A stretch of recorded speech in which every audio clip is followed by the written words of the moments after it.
எனக்கு ஒரு கேள்வி இருக்கு. என்னன்னு பாத்துக்கிட்டீங்கன்னா, இல்ல அவன் மயக்க தூக்கிக்கிட்டு, ஓகே, அவன் மயக்க தூக்கிக்கிட்டு, விஜய் ஒரு நடிகர், விஜய் ஒரு நடிகர், விஜய் ஒரு நடிகர், விஜய் ஒரு நடிகர்.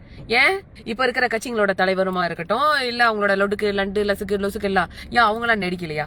புரட்சி கலைஞர் எம்ஜிஆர் அவரு நடிகர் இல்லையா? அம்மா நடிகர் இல்லையா? ஏன் உங்க ஸ்டாலின் சாரும் ஒரு நடிகர் இல்லையா? உதயநிதி ஸ்டாலின் சாரும் ஒரு நடிகர் இல்லையா? அப்புறம் இன்னொரு பைத்தியக்காரனுங்க இருக்கானுங்களே, அதாவது இந்த NTK கட்சி, அவர் ஒரு மகா நடிகர் இல்லையா? இந்த சாட்ட முருகன் ஒருத்தர் இருக்கானே, ஓகே, இந்த சாட்டை வந்து சாட்டை அது ஒரு சாக்கடை. அந்த சாட்டையை எடுத்து அவனையே வெளுத்தா சரி போட்டு வரும். எப்ப பாரு தளபதி விஜய் விஜய். டேய், மக்களுக்கு என்ன நல்லது செய்ய போறீங்க? மக்களுக்கு என்ன நல்லது செஞ்சிருக்கீங்க?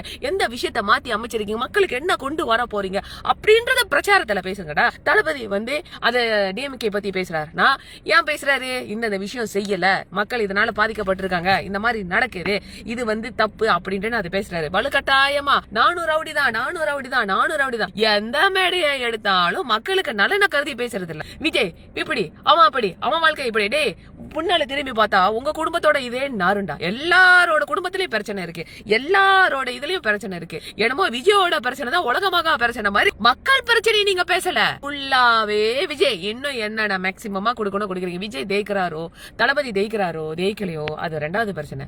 ஆனா இன்னைக்கு தளபதினா என்ன, இந்தியால அரசியல்னா என்ன அப்படின்ட்டு இந்த இளைஞர்களுக்கு வந்து ஒரு தெளிவு வந்திருக்கு பாத்தீங்களா?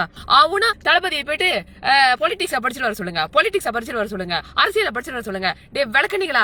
நீங்களா என்ன பொலிட்டிக்ஸ் போயிட்டு ஆக்ஸ்போர்ட் யூனிவர்சிட்டியில படிச்சுட்டு வந்தீங்க?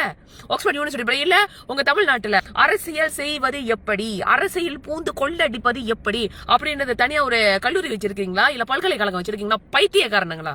உங்களெல்லாம் யார் வந்தாலும் திருத்தவே முடியாது. உண்மைக்கே சொல்றேன், திருத்தவே முடியாது. இந்த தமிழ்நாடு வந்து இந்த மாதிரி இருக்கிறதுக்கு உங்களை மாதிரி சில பேர் 6 அறிவு இருந்தோ பயன்படுத்தாததுதான் காரணம்.